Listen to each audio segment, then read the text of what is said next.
अस्सलामुअलैकुम friends, I hope you are doing well. So finally जो है हम अब ये हमारा लेक्चर 2 होगा। ठीक है, लेक्चर 2 का पार्ट ए होगा, क्योंकि अब से इस लेक्चर से जो है हम ग्लाइकोलाइसिस को बाकायदा स्टार्ट करने लगे हैं। इससे पहले लेक्चर 1 कि जो पार्ट ए पार्ट बी था ना, उसमें हमने कैटाबॉलिक एनाबॉलिक मेटाबॉलिज्म ओवरव्यू को डिटेल में डिस्कस किया है। पाथवे क्या होते हैं, सब कुछ। ठीक है, अब बार बार मैं उसको बताऊंगी ना तो मेरी ये वाली वीडियो लंबी होती जाएगी। तो वो स्टूडेंट्स जो ये वीडियो देख रहे हैं लेकिन पहले के जो है लेक्चर्स नहीं देखे, ठीक है, ये लिपिड कोड बायोकेमिस्ट्री से पढ़ा रही हूँ मैं। ठीक है, मेटाबॉलिज्म का पार्ट ही स्टार्ट किया है मैंने। तो ये हमारी फर्स्ट साइकिल है, ठीक है, कार्बोहाइड्रेट मेटाबॉलिज्म की, जिसमें ग्लाइकोलाइसिस आ रहा है। सो स्टार्ट करते हैं इसको हम।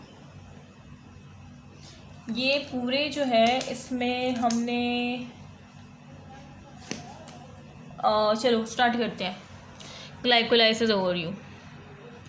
ठीक है, इस वीडियो में सिर्फ मैं आपको ओवरव्यू दूंगी, फिर इंशाल्लाह नेक्स्ट में हम जो है ना ट्रांसपोर्ट पढ़ेंगे। सेल्स के अंदर किस तरह से होती है, दो तरह से होती है, एक डिपेंड करती है एनर्जी पे, दूसरी इंडिपेंडेंट ऑफ एनर्जी होती है। अलग अलग पाथवेज होते हैं उसके।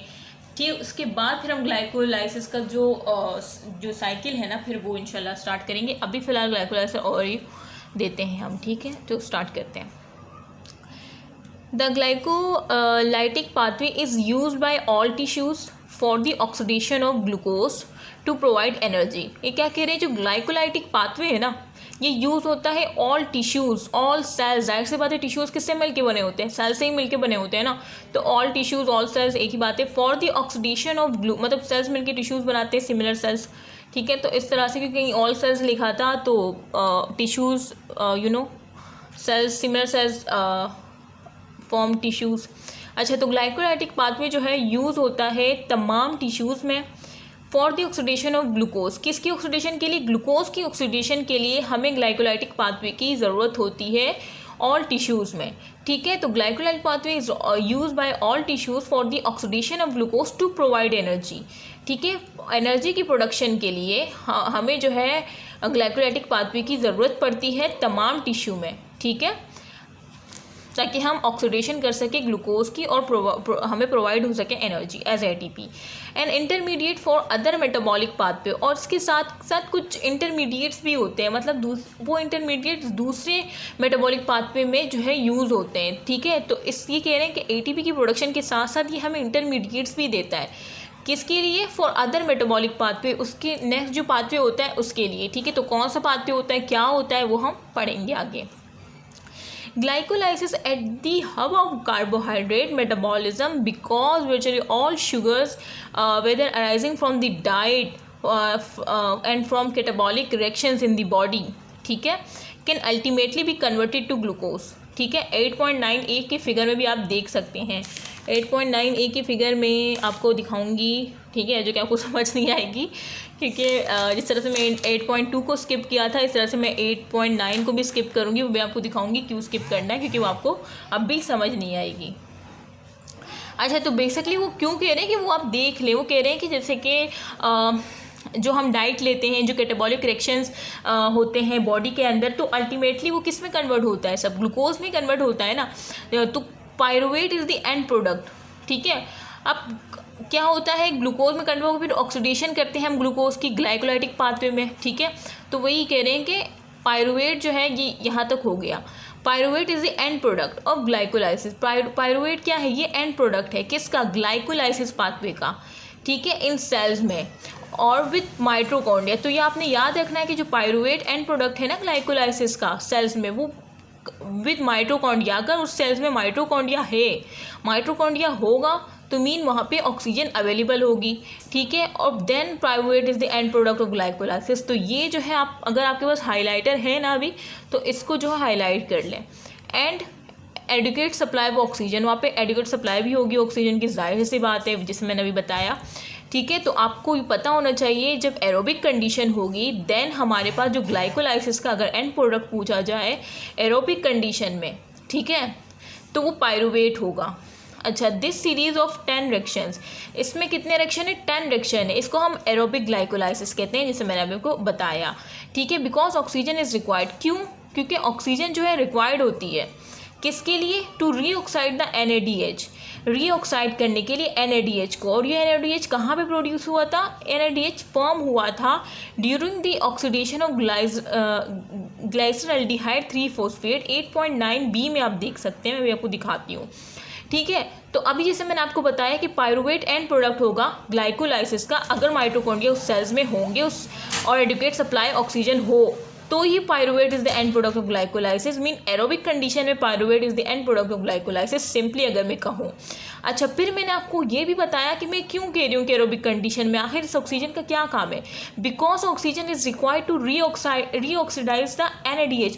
जो NAD से NADH में जो NAD जो है NADH में कन्वर्ट होता है ना, कौन से स्टेज में, जब हम ग्लाइसरल्डिहाइड 3-फॉस्फेट की ऑक्सीडेशन कर रहे होते हैं ना, तो तब हमारे पास NADH की प्रोडक्शन होती है, NADH फॉर्म होता है।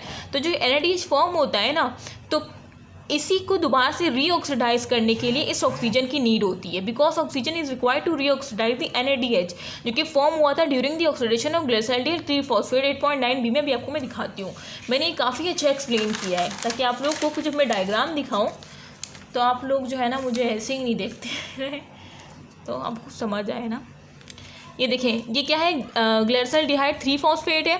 ठीक है, अब देखें ये NAD है, NADH में जा रहा है, NAD 8.9b में दिखाना है, सॉरी ये B देखें, ये एरोबिक ग्लाइकोलाइसिस है। इसमें देखिए ग्लाइसरल्डिहाइड 3-फॉस्फेट, ये NAD था ना, ये NAD जो है NADH में आ गया। ठीक है, मतलब ये रिड्यूस हो गया। अच्छा, NADH में आ गया, ये हमारे पास ऑक्सीडेटिव फॉस्फोराइलेशन है। और ये एरोबिक कंडीशन में देखिए, ये ग्लूकोज जो था ना, ये पायरुवेट आएगा एरोबिक कंडीशन में, इसका एंड प्रोडक्ट। जबकि अगर एनारोबिक ग्लाइकोलाइसिस दिखाऊं, मैं आपको C वाली डायग्राम दिखाऊं, तो एंड प्रोडक्ट जो है वो लैक्टेट आएगा, नॉट पायरुवेट। ठीक है, पायरुवेट नहीं आएगा, बल्कि क्या आएगा, लैक्टेट आएगा। और एरोबिक में क्या होगा, जो ऑक्सीजन होगा वो इस NADH को रीऑक्सीडाइज कर देगा। एरोबिक मीन ऑक्सीजन की प्रेजेंस में होगा।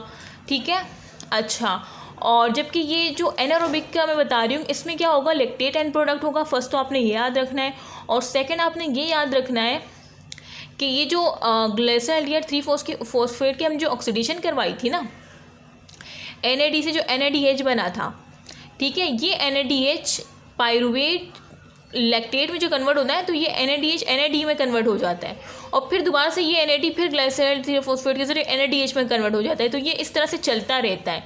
तो इसमें ऑक्सीजन की नीड नहीं है, एनारोबिक है।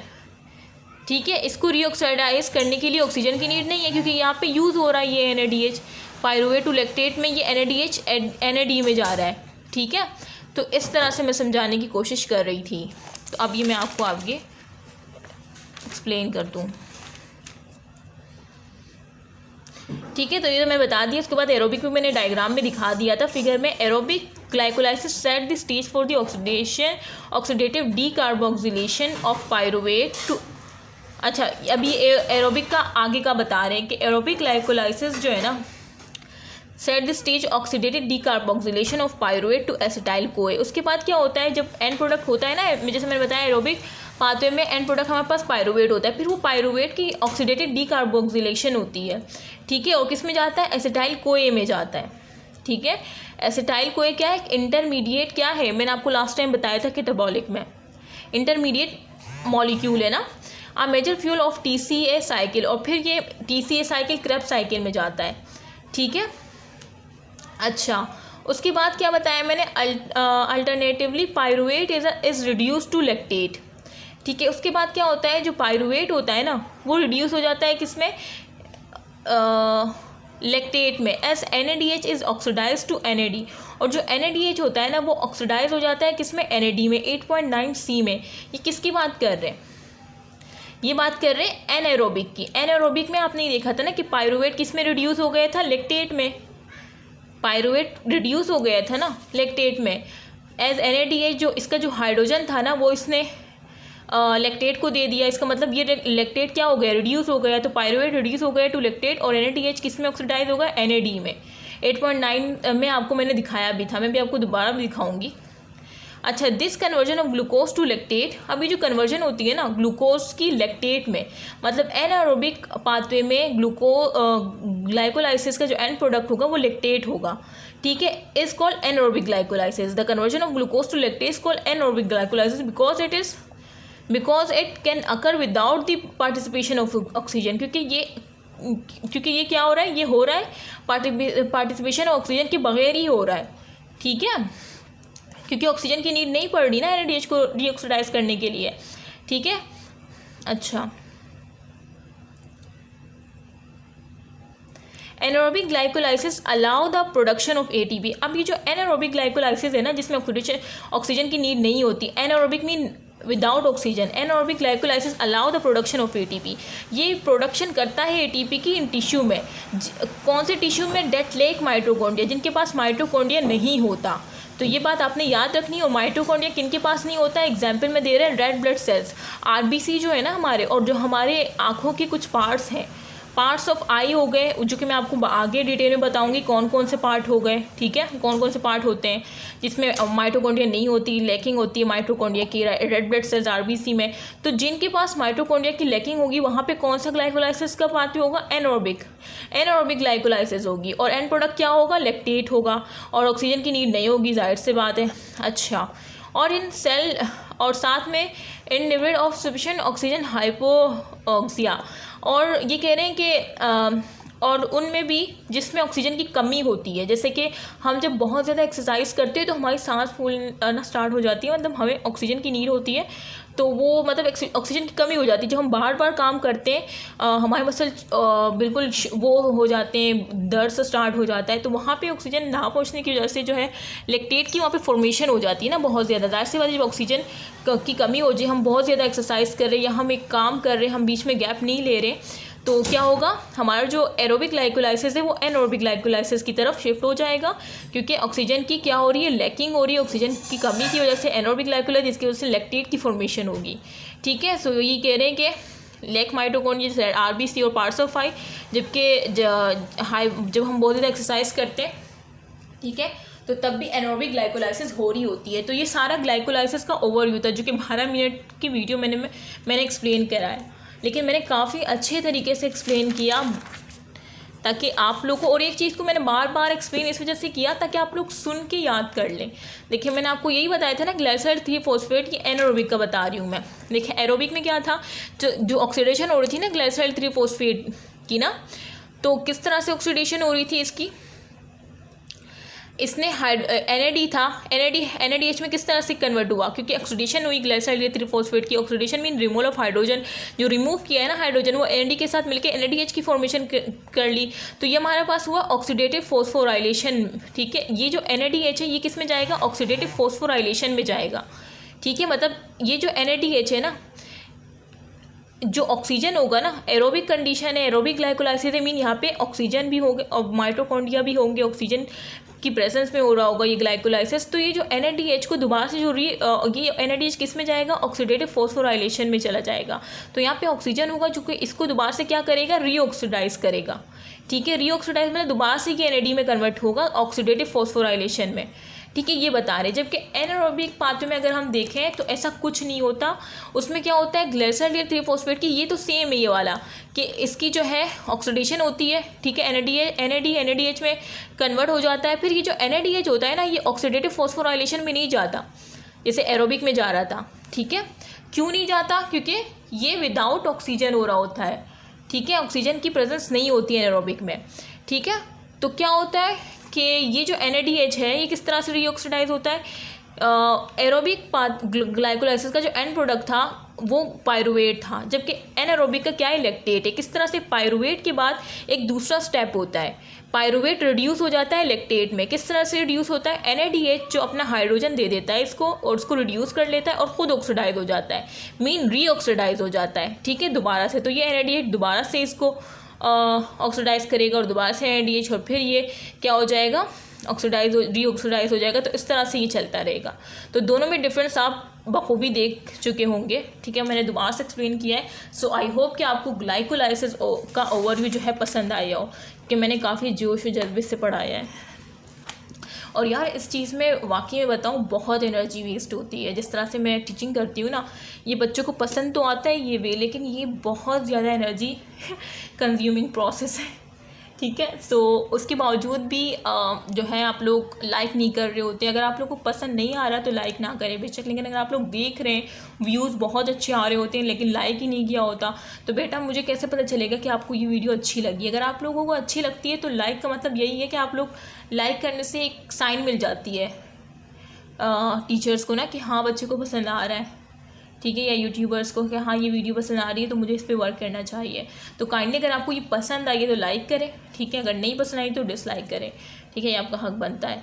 अच्छा, तो इंशाल्लाह नेक्स्ट वीडियो में हम क्या करेंगे, ग्लूकोज ट्रांसपोर्ट इनटू सेल कि किस तरह से ग्लूकोज ट्रांसपोर्ट होती है सेल के अंदर, ठीक है। Sodium and ATP independent transport system है, सोडियम एटीपी डिपेंडेंट को ट्रांसपोर्ट है। तो उसको हम इंशाल्लाह देखेंगे, काफ़ी डिटेल लेक्चर होगा हमारा जो नेक्स्ट होगा ना। तो उसके बाद फिर हम फाइनली ग्लाइकोलाइसिस के रिएक्शंस को स्टार्ट करेंगे। सो आई होप कि आपको ये लेक्चर अच्छा लगा हो। अपने फ्रेंड के साथ लाजमी शेयर कीजिएगा और अपना ख्याल रखिएगा और मुझे अपनी दुआ में ख़ास कर याद रखिएगा। ओके, अल्लाह हाफ़िज़।